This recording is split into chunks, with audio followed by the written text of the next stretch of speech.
ਗੱਲ ਕਰੀਏ ਆਪਾਂ ਅਕਾਲੀ ਦਲ ਦੀ ਪੋਲਿਟਿਕਸ ਦੇ ਬਾਰੇ। ਲੰਘੇ ਮਹੀਨਿਆਂ ਦੇ ਵਿੱਚ ਆਪਾਂ ਹਰ ਪਹਿਲੂ ਤੋਂ, ਹਰ ਪੱਖ ਤੋਂ, ਹਰ ਇਤਿਹਾਸਿਕ ਪਹਿਲੂ ਤੋਂ ਆਪਾਂ ਇਸ ਬਾਰੇ ਗੱਲਬਾਤ ਕੀਤੀ ਹੈ, ਅਕਾਲੀ ਦਲ ਦੀ ਪੋਲਿਟਿਕਸ ਬਾਰੇ, ਪੰਥ ਦੇ ਮਾਮਲਿਆਂ ਦੇ ਬਾਰੇ, ਹੋਰ ਮਾਮਲਿਆਂ ਬਾਰੇ।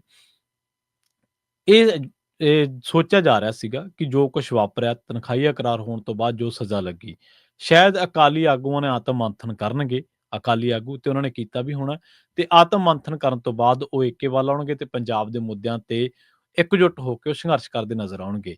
ਪਰ ਉਹਦੀ ਥਾਂ ਤੇ ਚੱਕਵੇਂ ਚੁੱਲ੍ਹੇ ਕਹਿੰਦੇ ਇਕੱਠੇ ਕਰਨ ਦੀ ਨੀਅਤ ਦੇ ਵਿੱਚ ਨਜ਼ਰ ਨਹੀਂ ਆਉਂਦੇ ਖਿਲਰੇ ਹੋਏ ਅਕਾਲੀ ਆਗੂ।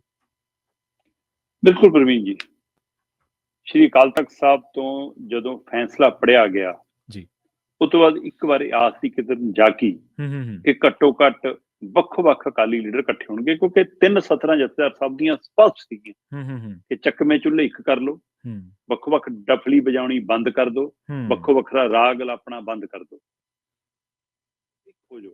ਸੋ ਉਹ ਤੋਂ ਬਾਅਦ ਸੀਗਾ ਕਿ ਇੱਕ ਨਿਸ਼ਾਨ ਥੱਲੇ, ਇੱਕ ਝੰਡੇ ਥੱਲੇ, ਇੱਕ ਚੋਣ ਨਿਸ਼ਾਨ ਥੱਲੇ, ਇੱਕ ਸੰਵਿਧਾਨ ਥੱਲੇ ਸਾਰੀਆਂ ਤਰ੍ਹਾਂ ਇਕੱਠੀਆਂ ਹੋਣਗੀਆਂ ਜੇਕਰ ਸੱਚਮੁੱਚ ਇਹਨਾਂ ਨੂੰ ਪੰਥ ਦਾ, ਪੰਜਾਬ ਦਾ ਤੇ ਪੰਜਾਬ ਦੇ ਮੁੱਦਿਆਂ ਦਾ ਫਿਕਰ ਹੋਊਗਾ। ਜਥੇਦਾਰ ਸਾਹਿਬ ਨੇ ਤਾਂ ਇਹ ਕਿਹਾ ਸੀਗਾ ਕਿ 3 ਦਿਨਾਂ 'ਚ ਅਸਤੀਫੇ ਜਿਹੜੀ ਇਹਨਾਂ ਦੀ ਵਰਕਿੰਗ ਕਮੇਟੀ ਆ ਉਹ ਪ੍ਰਵਾਨ ਕਰੇ ਤੇ ਸਕੱਤਰੇਤ ਨੂੰ ਸੂਚਨਾ ਦੇਵੇ। ਨਾ ਸੁਧਾਰ ਲੈ ਲੈਂਦੇ, ਅਸਤੀਫੇ ਦੀ ਗੱਲ ਆ, 4 ਦਿਨ ਲੰਘ ਗਏ, ਅੱਜ 5ਵਾਂ ਦਿਨ ਚੜ ਗਿਆ ਹੈ ਨਾ, ਤੇ ਮਤਲਬ 4 ਦਿਨ ਤਾਂ ਇਹਨਾਂ ਨੂੰ ਸੇਵਾ ਨਿਭਾਉਂਦੇ ਨੂੰ ਹੋ ਗਏ। 3 ਤਰੀਕ ਨੂੰ ਸੇਵਾ ਨਿਭਾਈ, 4 ਤਰੀਕ ਨੂੰ ਸੇਵਾ ਨਿਭਾਈ, 5 ਨੂੰ ਨਿਭਾ ਲਈ, 6 ਨੂੰ ਨਿਭਾ ਲਈ, ਅੱਜ 7 ਤਰੀਕ ਆ ਭਾਰਤ ਦੇ ਵਿੱਚ ਤਾਂ। ਜੀ ਬਿਲਕੁਲ ਬਿਲਕੁਲ। ਸੋ ਇਸ ਲਈ ਤੁਸੀਂ 5ਵੇਂ ਦਿਨ ਦੇ ਵਿੱਚ ਉਸ ਰੂਪ 'ਚ ਦਾਖਲ ਹੋ ਤੇ 3 ਦਿਨ ਵਾਲਾ ਕੰਮ 5 ਦਿਨਾਂ 'ਚ ਨਹੀਂ ਹੋਇਆ। ਨਾ ਸੁਧਾਰ ਲਹਿਰ ਵਾਲਿਆਂ ਦਾ, ਨਾ ਦੂਆਂ ਦਾ, ਨਾ ਮਾਨ ਦਲ ਅਜੇ ਤੱਕ ਬੋਲਿਆ, ਨਾ ਰਵਿੰਦਰ ਦਲ ਬੋਲਿਆ, ਨਾ ਹੋਰ ਬੋਲੇ। ਸੋ ਜੇ ਸੱਚਮੁੱਚ ਇਕੱਠੇ ਹੋਣੇ ਸੀ ਤਾਂ ਕੋਈ ਤਾਂ ਕਹਿੰਦਾ ਕਿ ਵੀ ਸੁਖਬੀਰ ਬਾਦਲ ਵਾਲਾ ਧੜਾ ਨਹੀਂ ਕਰ ਰਿਹਾ, ਲਓ ਜੀ ਅਸੀਂ ਸੁਧਾਰ ਲਹਿਰ ਵਾਲਿਆਂ ਨੇ ਹੁਕਮ ਤੇ ਫੁੱਲ ਚੜਾਤੇ। ਜਥੇਦਾਰ ਸਾਹਿਬ ਦਾ ਜੋ ਹੁਕਮ ਹੈ, ਜੋ ਅਕਾਲ ਤਖਤ ਸਾਹਿਬ ਤੋਂ ਫਸੀਲ ਤੋਂ ਜੋ ਪੜਿਆ ਗਿਆ ਹੈ ਨਾ, ਦੂਜੀਆਂ ਧਿਰਾਂ ਕਹਿੰਦੀਆਂ, ਮਾਨ ਦਲ ਕਹਿੰਦਾ ਜੀ ਲਓ ਜੀ ਅਸੀਂ ਸਾਰੇ ਅਕਾਲ ਤਖਤ ਸਾਹਿਬ ਨੂੰ ਸਮਰਪਿਤ ਹਾਂ। ਪਰ ਅਸੀਂ, ਇਹ ਤਾਂ ਉਹੀ ਗੱਲ ਹੋ ਗਈ ਨਾ ਜਿਹੜੀ ਪੰਜਾਬ ਦੀ ਕਹਾਵਤ ਆ ਕਿ ਪੰਚਾਇਤ ਦਾ ਕਿਆ ਸਿਰ ਮੱਥੇ, ਪਰਨਾਲਾ ਉੱਥੇ ਦਾ ਉੱਥੇ।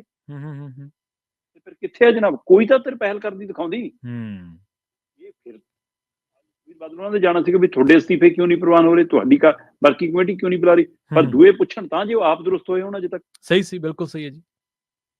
ਇਸ ਕਦਰ ਉਹ ਖਿਲ ਰਹੇ ਨੇ। ਦੂਸਰੇ ਪਾਸੇ ਹੁਣ ਇਹਨਾਂ ਨੇ ਚਿੱਠੀ ਰਾਹੀਂ ਆਪਣਾ ਸਮਾਂ ਵਧਵਾ ਲਿਆ ਜਨਾਬ। ਠੀਕ ਹੈ ਜੀ।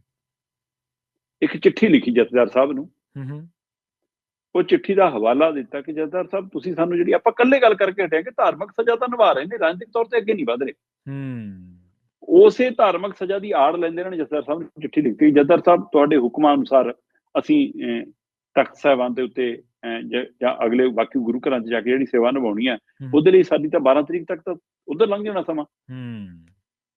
ਸੋ ਇਸ ਲਈ 12 ਤਰੀਕ ਤੋਂ ਬਾਅਦ ਅਸੀਂ ਵਰਕਿੰਗ ਕਮੇਟੀ ਬੁਲਾ ਸਕਦੇ ਹਾਂ, ਸਾਨੂੰ ਸਮਾਂ ਦਿੱਤਾ ਜਾਵੇ ਤਾਂ ਕਿ ਸਾਨੂੰ 15 ਦਿਨ ਦਾ ਸਮਾਂ ਮਿਲੇ। ਮਤਲਬ ਇਹਦਾ ਮਤਲਬ ਤੁਸੀਂ 15 ਤਰੀਕ ਤੋਂ ਜਾਂ 17 ਤਰੀਕ ਤੋਂ ਬਾਅਦ ਜਾ ਕੇ ਕਾਰਵਾਈ ਕਰਨਾ ਚਾਹੁੰਦੇ ਹੋ। ਜੇ 2 ਤਰੀਕ ਦੇ ਵੱਲ ਤੁਸੀਂ 15 ਦਿਨ ਮੰਨਦੇ ਹੋ ਤਾਂ 17-18 ਤਰੀਕ ਤਾਂ ਆ ਗਈ ਨਾ। ਇਹਦਾ ਮਤਲਬ ਤੁਹਾਡੇ ਅਸਤੀਫਿਆਂ ਦਾ ਹਿਸਾਬ ਤਾਂ 20 ਤਰੀਕ ਦੇ ਜਾ ਕੇ ਨਿਪਟੇ। ਸੋ ਇਸ ਚਿੱਠੀ 'ਚੋਂ ਵੀ ਇਹ ਝਲਕਾਰਾ ਦੇਣ ਦੀ ਕੋਸ਼ਿਸ਼ ਕੀਤੀ ਕਿ ਅਸੀਂ ਜਥੇਦਾਰ ਸਾਹਿਬ ਨੂੰ ਅਰਜ਼ੋਈ ਕੀਤੀ ਹੈ। ਬਲਵਿੰਦਰ ਭੁੰਦੜ, ਦਲਜੀਤ ਚੀਮਾ ਹੋਰਾਂ ਦੇ ਹਵਾਲੇ ਨਾਲ ਪਤਾ ਲੱਗ ਰਿਹਾ ਕਿ ਚਿੱਠੀ ਗਈ ਹੈ ਸਿੰਘ ਸਾਹਿਬ ਕੋਲ ਕਿ ਜੀ ਸਿੰਘ ਸਾਹਿਬ ਇਹ ਸਾਨੂੰ ਸਮਾਂ ਦਿੱਤਾ ਜਾਵੇ ਤਾਂ ਕਿ ਅਸੀਂ ਇਹ ਸੇਵਾਵਾਂ ਤੋਂ ਬਾਅਦ ਵਰਕਿੰਗ ਕਮੇਟੀ ਦੀ ਮੀਟਿੰਗ ਬੁਲਾ ਲਈ। ਤੁਹਾਨੂੰ ਅੱਜ ਕੋਰ ਕਮੇਟੀ ਦੀ ਮੀਟਿੰਗ ਬੁਲਾਉਣ ਦਾ ਸਮਾਂ ਹੈਗਾ, ਸੇਵਾ ਚੱਲਦਿਆਂ 'ਚ ਬੁਲਾਈ ਹੈ ਨਾ ਅੱਜ। ਜੀ ਸਹੀ ਹੈ, ਬਿਲਕੁਲ ਬਿਲਕੁਲ। ਮੀਟਿੰਗ ਬੁਲਾ ਕੇ ਤੁਹਾਨੂੰ ਸੁਖਬੀਰ ਵਾਲੇ ਮਸਲੇ ਤੇ, ਠੀਕ ਹੈ ਉਹ ਮੱਧਭਾਗਾ ਸੀ, ਗਲਤ ਵਤੀਰਾ ਸੀ, ਗਲਤ ਥਾਂ ਸੀ, ਗਲਤ ਤਰੀਕੇ ਨਾਲ ਸੀ, ਉਹ ਪਹਿਲੂ ਹੈਗਾ। ਪਰ ਤੁਹਾਨੂੰ ਜੇ ਉਹ ਮੀਟਿੰਗ ਬੁਲਾਉਣ ਦਾ ਸਮਾਂ ਮਿਲਦਾ ਹੈ ਤਾਂ ਫਿਰ ਵਰਕਿੰਗ ਕਮੇਟੀ ਦੀ ਮੀਟਿੰਗ ਬੁਲਾਉਣ ਦਾ ਸਮਾਂ ਕਿਉਂ ਨਹੀਂ ਮਿਲਿਆ? ਬਿਲਕੁਲ ਸਹੀ ਹੈ। ਤੁਸੀਂ ਜੇ ਅੱਜ ਵਾਲੀ ਮੀਟਿੰਗ ਦੇ ਵਿੱਚ ਇਹ ਫੈਸਲਾ ਲੈ ਰਹੇ ਹੋ ਕਿ ਵੀ ਇਹ ਨਿੰਦਣਯੋਗ ਕਦਮ ਹੈ ਤੇ ਤੁਸੀਂ ਇਹ ਵੀ ਕਿਹਾ ਕਿ ਸਾਨੂੰ ਜਾਂਚ ਤੇ ਭਰੋਸਾ ਨਹੀਂਗਾ, ਤੁਸੀਂ ਕਿਸਾਨੀ ਮਸਲੇ ਤੇ ਕਿਉਂ ਨਹੀਂ ਕੋਈ ਗੱਲ ਕੀਤੀ? ਅੱਜ ਜਿਹੜਾ ਤੁਹਾਡਾ ਧਰਾਤਲ ਰਿਹਾ, ਤੁਹਾਡਾ ਪਿਛੋਕੜ ਰਿਹਾ, ਤੁਹਾਡੀ ਤਾਕਤ ਰਿਹਾ, ਹਾਂ ਤੁਸੀਂ ਨਗਰ ਨਿਗਮ ਚੋਣ ਲੜਨ ਦੀ ਗੱਲ ਜ਼ਰੂਰ ਇਸ਼ਾਰਾ ਕਰਕੇ ਕਿ ਅਸੀਂ ਲੜਨਾ। ਸੋ ਇਸ ਸਾਰੇ ਪਹਿਲੂ ਨੇ ਕਿਤੇ ਨਾ ਕਿਤੇ ਸਪਸ਼ਟ ਕਰਤਾ ਕਿ ਅਜੇ ਵੀ ਤੁਹਾਡੇ ਅੰਦਰ ਉਹ ਮੰਥਨ ਨਹੀਂ ਚੱਲ ਰਿਹਾ। ਤੁਸੀਂ ਚਿੱਠੀ ਰਾਹੀਂ ਤਾਂ ਇਹ ਜਚਾਉਣ ਦੀ ਕੋਸ਼ਿਸ਼ ਕੀਤੀ ਕਿ ਜਥੇਦਾਰ ਸਾਹਿਬ ਸਾਨੂੰ ਤੁਹਾਡੇ ਹੁਕਮ ਪ੍ਰਵਾਨ ਨੇ, ਪਰ ਸਾਨੂੰ ਸਮਾਂ ਦੇ ਦਿਓ। ਮਤਲਬ ਇਹ ਲੱਗੇ ਕਿ ਅਸੀਂ ਜਥੇਦਾਰ ਸਾਹਿਬ ਨੂੰ ਪੁੱਛ ਕੇ ਕਰ ਰਹੇ ਹਾਂ, ਪਰ ਸੱਚਾਈ ਇਹ ਹੈ ਕਿ ਜਿਹੜੇ ਸਲਾਹਕਾਰਾਂ ਦੀ ਸਲਾਹ ਨਾਲ ਡੁੱਬਿਆ ਨਾ ਅਕਾਲੀ ਦਲ ਦਾ ਇਹ ਲੀਡਰ ਗਰੁੱਪ, ਉਹਨਾਂ ਹੀ ਸਲਾਹਕਾਰਾਂ ਦੀ ਅਜੇ ਵੀ ਸਲਾਹ ਹੈ ਕਿ ਦੇਖਿਓ ਜੀ ਕਿਤੇ ਸਾਰਾ ਕੁਝ ਭੰਗ ਨਾ ਕਰ ਬੈਠੇ ਹੋ ਜੀ, ਕਿਤੇ ਆ 7 ਮੈਂਬਰੀ ਕਮੇਟੀ ਨੂੰ ਜਿਹੜੀ ਜਥੇਦਾਰਾਂ ਲਾਈ ਹੈ ਜੀ, ਜੇ ਆਪਾਂ ਸਾਰੇ ਅਧਿਕਾਰ ਉਹਨੂੰ ਸੌਂਪਤੇ ਕਿਤੇ ਉਹੀ ਬਾਗੀ ਨਾ ਹੋ ਜਾਵੇ ਜੀ, ਕਿਤੇ ਤੁਹਾਨੂੰ ਮੁੜ ਕੇ ਮਤਲਬ ਅਜੇ ਵੀ ਤੁਸੀਂ ਆਪਣੇ ਆਪਣੇ ਗਰੁੱਪਾਂ ਦੀ ਰਾਜਨੀਤੀ ਕਰ ਰਹੇ ਹੋ, ਅਕਾਲੀ ਦਲ ਦੀ ਰਾਜਨੀਤੀ ਨਹੀਂ ਕਰਨਾ ਚਾਹੁੰਦੇ।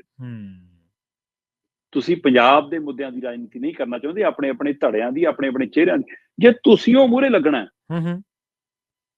ਤੇ ਫਿਰ ਤਾਂ ਜਥੇਦਾਰ ਸਾਹਿਬ ਦਾ ਕਿਹਾ ਸਾਰਾ ਕੁਝ ਤੁਸੀਂ ਲਾਂਭੇ ਰੱਖਤਾ। ਜਥੇਦਾਰ ਸਾਹਿਬ ਨੇ ਕੀ ਕਿਹਾ ਜੀ ਕਿ ਨਵੀਂ ਭਰਤੀ, ਨਵੀਂ ਲੀਡਰਸ਼ਿਪ ਫੇਰ ਚੁਣੋ। ਹੁਣ ਇਸ਼ਾਰਾ ਹੀ ਕਰਨਾ ਹੁੰਦਾ ਹੈ, ਰੱਬ ਦੀ ਡਾਂਗ 'ਚ ਆਵਾਜ਼ ਥੋੜਾ ਹੁੰਦੀ ਹੈ। ਸਹੀ ਸਹੀ ਸੀ, ਬਿਲਕੁਲ ਸਹੀ। ਉਸ ਪਾਸੇ ਇਸ਼ਾਰਾ ਸੀ ਤੁਹਾਨੂੰ ਕਿ ਭਾਈ ਨਵੇਂ ਸਿਰੇ ਤੋਂ ਇਹਦਾ ਨਵਾਂ ਰੂਪ ਰੰਗ ਘੜ ਲਓ। ਤੇ ਜੇ ਤੁਹਾਡਾ ਛੱਡਣ ਦਾ ਹੀ ਮਨ ਨਹੀਂ, ਮਤਲਬ ਤੁਸੀਂ ਤਾਂ ਅਸਤੀਫੇ ਨਹੀਂ ਦੇ ਰਹੇ ਜਥੇਦਾਰ ਸਾਹਿਬ ਦੇ ਕਹੇ ਤੇ, ਬਾਅਦ ਚ ਤੁਸੀਂ ਕੀ ਛੱਡੋਗੇ? ਇਹਦਾ ਮਤਲਬ ਇਹ ਅਜੇ ਵੀ ਇਹਨਾਂ ਅਹੁਦਿਆਂ ਤੇ ਬਣੇ ਰਹਿਣਾ ਚਾਹੁੰਦੇ ਨੇ ਤੇ ਚੱਕਵੇਂ ਚੁੱਲ੍ਹੇ ਵਾਲੇ ਆਪਣਾ ਚੁੱਲ੍ਹਾ ਚੱਕੀ ਫਿਰਦੇ ਨੇ। ਉਹਨਾਂ ਨੂੰ ਇਹ ਡਰ ਆ ਕਿ ਜੇ ਇਹਨਾਂ ਨੇ ਆਪਣੇ ਦਫ਼ਤਰ 'ਚ ਰੱਖਣ ਨਾ ਦਿੱਤਾ ਫਿਰ ਅਸੀਂ ਕਿੱਥੇ ਰੱਖਾਂਗੇ। ਜੀ ਸਹੀ ਹੈ, ਉਹਨਾਂ ਨੂੰ ਇਹ ਫਿਕਰ ਪਿਆ। ਸੋ ਇਸ ਲਈ ਕਿਸੇ ਨੂੰ ਪੰਜਾਬ ਦਾ, ਕਿਸੇ ਨੂੰ ਕੌਮ ਦਾ, ਕਿਸੇ ਨੂੰ ਸ਼੍ਰੋਮਣੀ ਅਕਾਲੀ ਦਲ ਦਾ ਫਿਕਰ ਨਹੀਂ ਹੈ। ਇਹਨਾਂ ਨੂੰ ਆਪੋ ਆਪਣੇ ਅਹੁਦਿਆਂ ਤੇ ਆਪੋ ਆਪਣੇ ਚਿਹਰਿਆਂ ਮੋਹਰਿਆਂ ਦਾ ਹੀ ਅਜੇ ਫਿਕਰ। ਜੀ ਬਿਲਕੁਲ, ਜਿਵੇਂ ਤੁਸੀਂ ਸਹੀ ਕਿਹਾ ਵੀ ਆਪਦੀ ਪੋਲਿਟਿਕਸ ਕਰ ਰਹੇ ਨੇ, ਪੰਜਾਬ ਦੀ ਪੋਲਿਟਿਕਸ ਨਹੀਂ ਕੋਈ ਕਰਕੇ ਰਾਜੀ, ਪੰਜਾਬ ਦੀ ਰਾਜਨੀਤੀ ਨਹੀਂ ਕਰਕੇ ਰਾਜੀ, ਧੜਿਆਂ ਦੀ ਰਾਜਨੀਤੀ ਕਰ ਰਹੇ ਨੇ।